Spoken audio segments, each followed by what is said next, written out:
लेकिन वो बेटी, वो काली कलूटी औलाद उस माँ के चेहरे को देखने के लिए तैयार तक नहीं है। अस्सलाम वालेकुम दोस्तों, कैसे हो? उम्मीद करता हूँ कि आप लोग खैरियत से होंगे। अल्लाह पाक आप लोगों को हर हाल में खुश रखे। दोस्तों, उम्मत मुस्लिमा के लिए और मुसलमान कौम के लिए ये बहुत ही दुख भरी, दर्द भरी खबर है।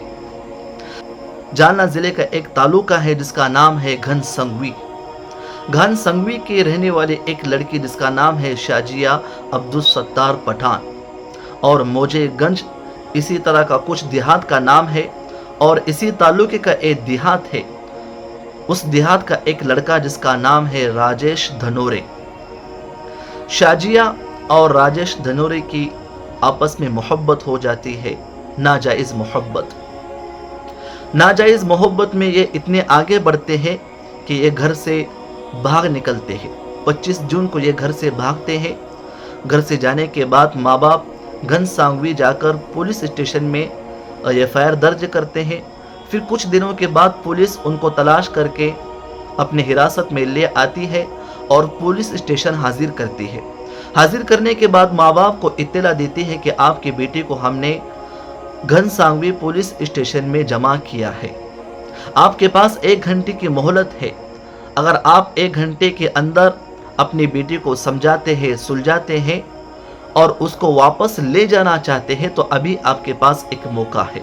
उसके बाद माँ बाप और ख़ानदान वाले लोग, गली और मोहल्ले के लोग, हालांकि यहाँ पर कुछ गैर मुस्लिम भी आते हैं उसको समझाने के लिए, और एक मौलाना साहब को भी लेके आते हैं ताकि मौलाना के बाद के असर उस पे दिमाग में कुछ हो जाए और वो अपने घर वापस आए।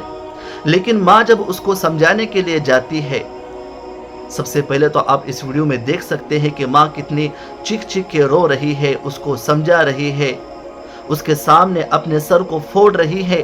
और हालांकि वहाँ पे ठहरे हुए लोग उसको बता रहे हैं कि तेरी ये माँ है जिसने 19 साल तक तेरी परवरिश की है, हर दुख, हर दर्द, हर गम को तेरे लिए सह लिया है और तुझे इतना बड़ा किया है। तू कम से कम उसके मुंह को तो देख, उसके चेहरे को तो देख। लेकिन वो बेटी, वो काली कलूटी औलाद उस माँ के चेहरे को देखने के लिए तैयार तक नहीं है। अब देखिए इस वीडियो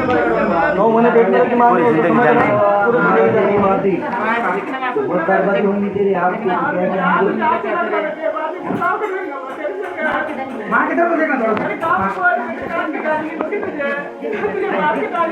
माँ की तरफ देखना थोड़ा, देखना सुनना, एक बार सुनना खाली, सुन बेटा, सुन, हाँ सुन बेटा, एक बार सुन खाली, एक बार माँ की तरफ देख। हाँ ये बचपन से संभाले उन्होंने, बचपन से छोटे से बड़ा करे उन्होंने, तो वैसे टाइम पे ये करे उनको। हर ख्वाहिश को उन्होंने पूरे कर दी, पूरे हर ख्वाहिश को, जैसा बोले वैसा सुनने दे रहा। पूरा गवाला है, पूरा गवाला है, पूरा औरत आए, बच्चे आए यहाँ पे, घर को भी ले जाएंगे, कहाँ जाएंगे वो, सब आए यहाँ। फिर वो भान को लाके छोड़ रहे घर को, सुनना तो हो जाएगा तेरे वजह उसकी भी जिंदगी खराब हो रही, लाके छोड़े उन्हें घर को से। देखना तू भान के बारे में सोचना, उनके बच्चे के बारे में सोच।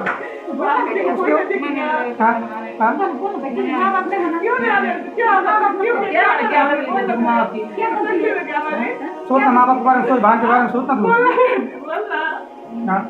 क्यों नहीं आ रही तू? मत लेने आने का? मुझे मजा नहीं आ रहा हमारी जैसी की। नहीं आ मुझे मजा? नहीं आ मुझे जैसे की बोल रहा, नहीं आ रही?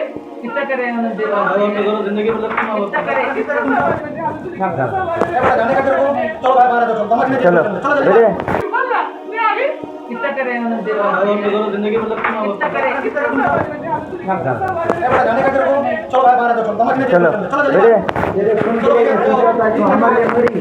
हमारे घर को कोई आना नहीं, जाना नहीं, बस चलो बस कभी आना नहीं, जाना नहीं, मरी तो आज के हमारे कभी आना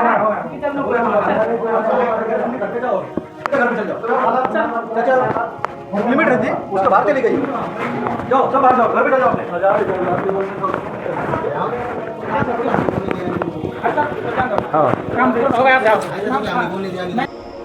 शायद आपने एक पूरा वीडियो देखा होगा।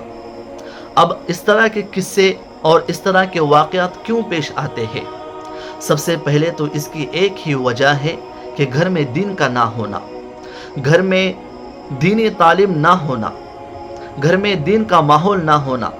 मेरे उस्ताद मोहतरम मौलाना अब्दुल समद साहब ईरानी ने एक बात बताई थी, मुझे अब तक जहन में है कि सांगली ज़िले के अतराफ के जितने लड़कियां मुर्तद हो गई थी गैरों के साथ, तो उन्होंने वहाँ पर एक सर्वे किया था। जहाँ जहाँ से लड़कियां मुर्तद हुई थी वहाँ का सर्वे किया। सर्वे करने के बाद एक बात सामने आई कि जितने लड़कियां मुर्तद हो गई थी सारे के सारे बेमकातिब थे, यानी मकतब में नहीं जाते थे और माँ बाप ना ही इनको भेजते थे। मकतब में ना जाने की वजह से, दिन का ना होने की वजह से इस तरह के वाक़या पेश आए।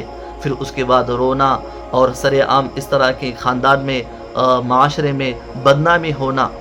फिर जब का रोना रुलाना कुछ फ़ायदेमंद नहीं है। मेरे दोस्तों, रोज़ाना आपके गली आपके मोहल्ले में मकतब चलता है। मस्जिद में रोज़ाना इमाम साहब आवाज़ लगाते हैं कि मकतब का वक्त हो गया है, अपने अपने बच्चों को मकातिब में भेजें ताकि वो कुछ सीखे, फातिमतुज़ ज़हरा की सीरत सीखे, दीनी तालीम सीखे, उनके ज़िंदगी में कुरान और हदीस आ जाए जिसकी वजह से वो अपने ईमान की हिफाजत करे। तो मेरे दोस्तों, दीन का होना बहुत ज़रूरी है। अगर आपकी ज़िंदगी में दीन नहीं है, दीनी तालीम नहीं है, वो ऐसा है जैसे चाय में चीनी नहीं है और सब्ज़ी में नमक नहीं है। तो ज़्यादा से ज़्यादा इस वीडियो को शेयर करिए और चैनल पर नए हैं तो ज़रूर सब्सक्राइब